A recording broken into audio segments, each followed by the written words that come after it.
this carnage in our communities. Joining me now to talk about all of this, attorney, NRA instructor, and gun dealer Lenden Eakin. We're also joined by CNN legal analyst and criminal defense attorney Mark O'Mara. Thanks, gentlemen, for being here. First to you, Lenden. How far does this go? Do you see this as really impacting gun owners and their ability to buy guns? Not particularly. I think it's just as easy to buy a gun with a background check. I think the difference you're going to see is the level of enforcement. It's like the immigration executive orders where the president took away resources from enforcement. Here he's adding resources to enforcement. So, Mark, critics of the president says that he's out of bounds with this gun proposal, but listening to Lenden there, it doesn't sound that that's the case.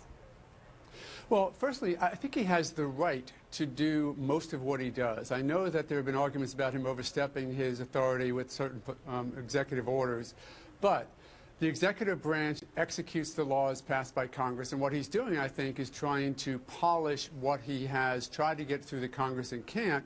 He's trying to polish it with these executive orders. Now, what effect is it going to have? This is not a perfect solution, but I think it's a step in the right direction. There's no question that we have to stem the tide of guns getting into the wrong hands. The argument that this will not do that, this may stop guns from getting into the right hands, just isn't very well placed, and I don't think it's well argued.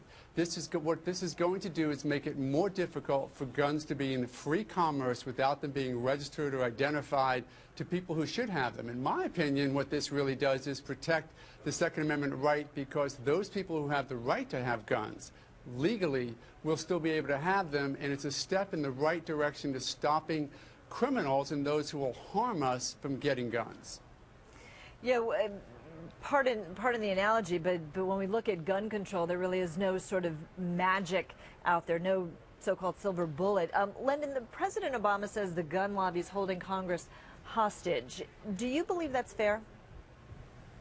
No, that's not fair at all. It's the American public making their views known to Congress, that they want to keep the right to defend themselves and the right to bear arms under the Constitution. And the gentleman says registration, and registration is illegal right now for normal firearms, and but that's an indication of what's being attempted. This is about trying to make a trail and keep records so that firearms can be traced, so that in the future, if there's an assault weapons ban, the government can know which house to go knock on the door and try to take them away. Well, first of all, let's remember that 93% of the American public are in favor of more gun control. So to suggest that Congress is on track with people's opinion really is not quite right. 93% say we need to have a more common sense approach to a very dangerous weapon. I'm a gun owner. I have a concealed weapons permit. Don't take away my Second Amendment right, but I deal with my guns properly and responsibly. I'm not Republican, Democratic, or liberal or conservative. I'm maybe of the rationalist party. We have to look at how we approach guns. We keep cars away from children because they are a dangerous instrumentality in the wrong hands. We should keep them away from those who have mental health problems. We certainly should keep them away from felons. We should keep them away from people who are on watch lists. The way we do that is to make sure that we have certain control over all weapons that we can. It is not a perfect solution, but the idea that we must protect ourselves against the government coming into our homes and stealing all of our weapons, quite honestly, is an absurd, outdated, and antiquated paranoia that, unfortunately, in today's day and age, where we are killing each other at outrageous rates with guns, just needs to be rethought. All right, we're going to have to leave it there. Mark O'Mara, Lenden Eakin, thank you both. Thank you. And just a reminder for our viewers, President Obama joined CNN's Anderson Cooper on Thursday for an exclusive 1-hour live town hall to discuss gun control. You can watch that right here on CNN Thursday at 8 p.m. Eastern.